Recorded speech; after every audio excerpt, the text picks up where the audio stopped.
From Gisborne to Wellington, the ministerial cards keep falling as Prime Minister Bill English prepares to reshuffle his cabinet deck.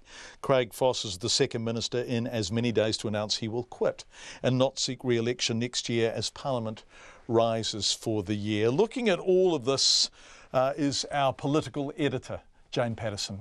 Yesterday it was Cabinet Minister and Maunga Kia MP Sa Lotu Iiga.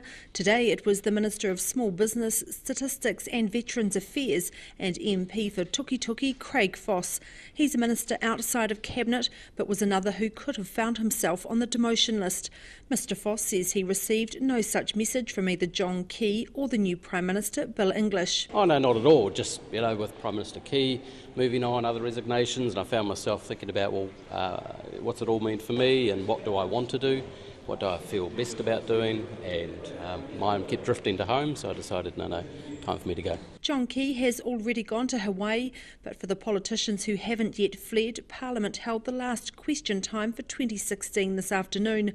The Labour leader Andrew Little adopted a Christmas theme in this question to the Prime Minister Bill English that involved a dig at his friend, Housing Minister Nick Smith, another MP viewed as vulnerable in the Cabinet reshuffle. Given he now has 4 ambitious amigos, 3 resigning ministers, 2 brooding rivals, who's going to rescue Nick Smith from the pear tree?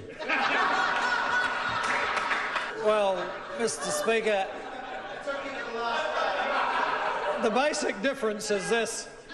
We have 59 members of Parliament. And that is a great deal more than that member has. And it doesn't matter what presents he gets for Christmas, that's basically not going to change. Mr Little then referred to one of Mr English's former leadership contenders. Will Judith Collins finally get more police in her stocking this year? Or is it a merrier Christmas for the burglars who now have a 95% chance of just getting away with it? The Right Honourable Prime Minister.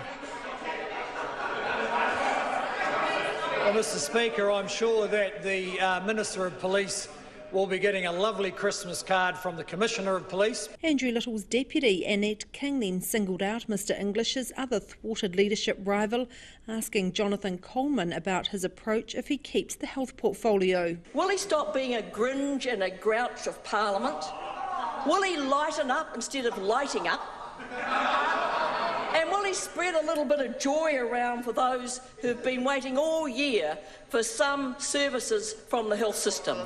Well, the Honourable Dr Jonathan Coleman. The problem for the Labour Party is they have absolutely no one else who could do the health portfolio, and that's why Mrs King is still stuck there 30 years after first assuming it. The New Zealand First Leader Winston Peters was not going to miss out on the action. How will a bunch of egregious self-serving ambitious careerists who have been given the "Don't Come to Caucus Tuesday" message and certain tiresomely useless cabinet ministers get on this Christmas when they know they've been given the boot?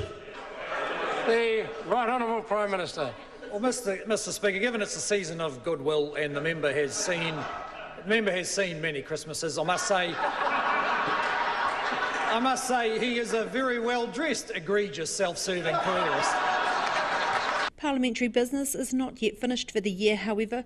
Andrew Little will announce a small reshuffle of the Labour caucus on Friday, and Bill English will reveal his new ministerial lineup on Sunday. From Parliament for Checkpoint, Jane Patterson.